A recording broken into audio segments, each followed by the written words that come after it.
Le casse-pied d'Ino Buzzati. L'homme consulta son carnet, entra d'un air décidé dans l'immeuble, monta au premier étage, là où était écrit « Direction générale » et remplit une formule. Monsieur Ernest Lemora désire s'entretenir avec Monsieur Lucio Fenisti. Objet de la visite, personnel. Personnel? Fenisti resta perplexe. Le nom de Lemora lui était parfaitement inconnu, et quand un étranger s'annonçait avec des motifs personnels, il n'en sortait jamais rien de bon. La seule chose à faire était de l'envoyer se faire voir chez les Grecs. Oui, mais si après, s'il s'agissait vraiment de choses personnelles. Il se souvint d'un vague cousin de sa femme, de deux petites amies aux habitudes peu recommandables, d'un vieux camarade d'école. Ils étaient tous bien capables de le mettre dans le pétrin. Les embêtements, ce n'est pas ce qui manque dans la vie. Quel genre de type est ce Lemora? Demanda-t-il à l'huissier. À le voir comme ça, pas mal. Quel âge? Oh, la quarantaine? Bon, fais-le entrer. L'homme se présenta, un complet gris décent, une chemise blanche propre mais usagée, un désagréable timbre nasal en prononçant les R, comme les Levantins, les chaussures, comme ci comme ça. Je vous en prie, asseyez-vous. Excusez-moi, monsieur, commença l'homme d'une voix basse, en parlant avec précipitation. Pardonnez-moi si je viens vous déranger. Si, je sais très bien tout le travail que vous avez, mais je vous assure que je ne me serais pas permis de venir, ne serait-ce qu'une minute, si le commandeur Limonta, votre vieil ami, n'est-ce pas, ne m'avait... Le commandeur Limonta? Fenisti n'avait jamais entendu ce nom-là. Oui, le commandeur Limonta, assesseur au tribunal. Allez donc voir mon ami Fenisti, me dit-il. C'est un homme qui voit loin. Peut-être que votre projet, me dit-il, mais d'ailleurs, qui ne connaît pas vos qualités, monsieur, et je comprends que venir déranger une célébrité telle que vous, mais la vie, hélas, est bien dure. Certainement, je n'ai pas la présomption, mais qui sait, monsieur, et je pourrais peut-être me présenter le front haut si de malheureuses circonstances, mais je ne vous ferai pas perdre votre temps, monsieur. Pourtant, si vous saviez, ma femme est à l'hôpital, et le commandeur Limonta... Limonta, dit Fenisti qui perdait le fil. Oui, l'assesseur au tribunal. Vous voyez, monsieur, je ne me serais pas permis. Ah, si vous saviez, mon petit garçon, quelle croix! Si tout le monde ne vantait pas votre grand cœur, et mon projet, voyez-vous, était déjà accepté par le ministère, mais un de mes bons collègues, qui était le cousin de la femme du sous-secrétaire, vous me comprenez, pas vrai? Vous savez comment vont ces choses. Fenisti l'interrompit.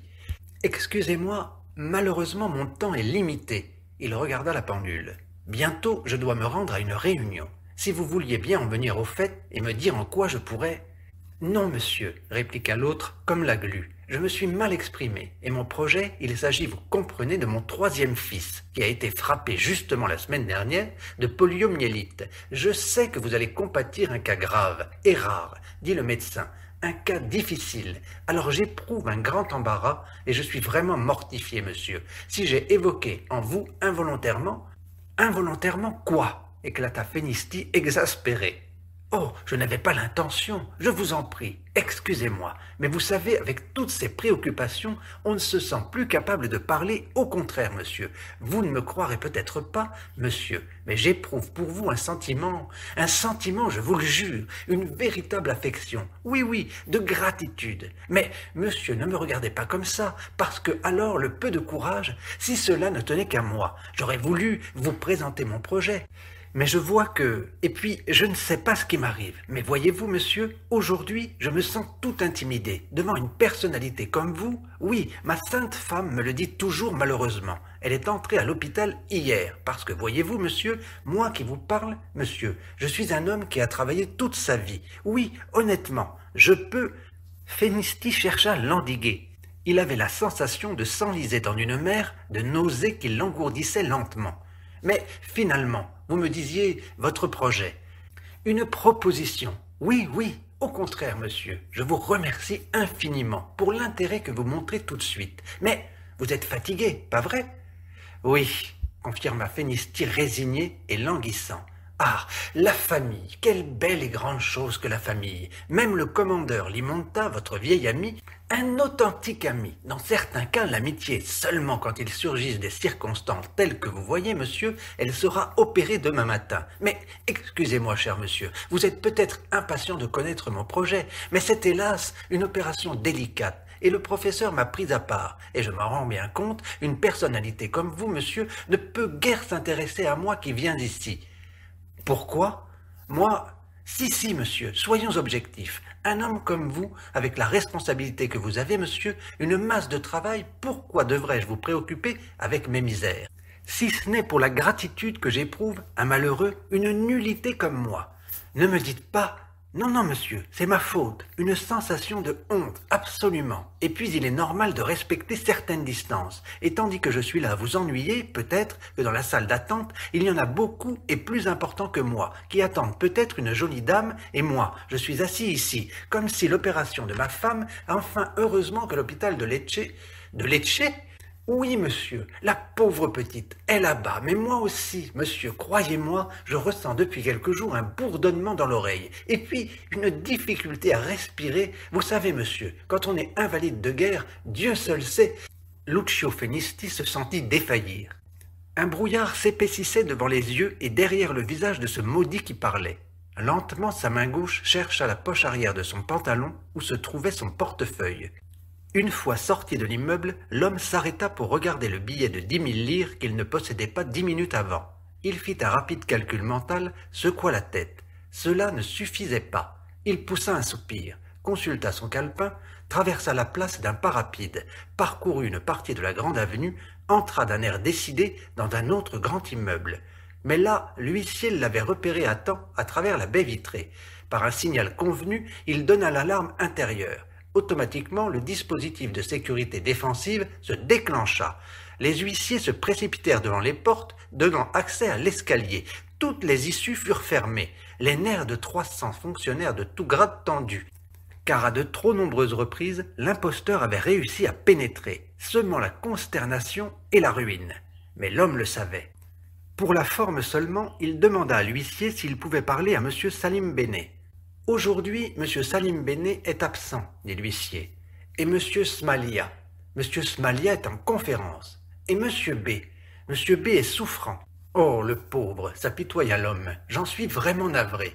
Serait-il possible? » Il s'élança soudain. En un clin d'œil, il avait aperçu Prati, le sous-chef du personnel, qui traversait le hall d'entrée. Avant que l'autre ne s'en soit rendu compte, il était devant lui.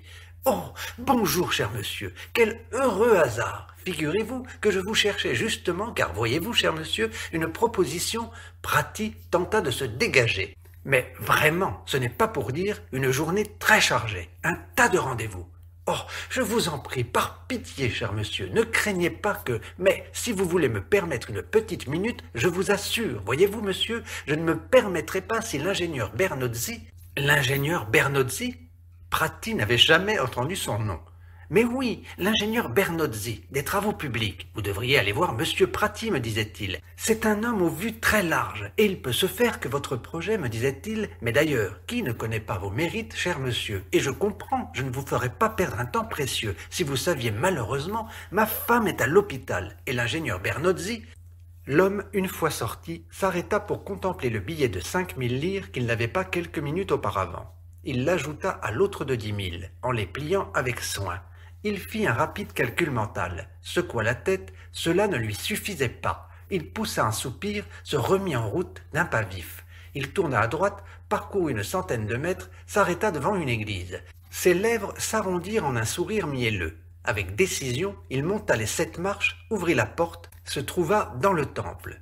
Aussitôt, son visage prit une expression de piété austère. Sa main droite trempa la pointe du médius dans l'eau bénite, puis fit le signe de la croix. À petits pas silencieux, l'homme s'approcha de l'autel. Lorsqu'il l'entrevit dans la pénombre et qu'il l'eut reconnu, le seigneur frémit et se dissimula derrière une colonne.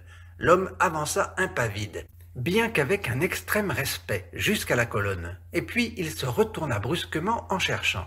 Plus vif que lui, Dieu se glissa de l'autre côté. Mystérieusement, sa miséricorde infinie avait une limite cette fois-ci. Non, il ne se sentait pas capable de supporter une fois de plus les prières de cet homme-là. L'individu alors se déplaça tout en cherchant encore, mais il n'était pas de taille à lutter avec le Tout-Puissant, et il s'en rendit bien compte dans sa sensibilité diabolique.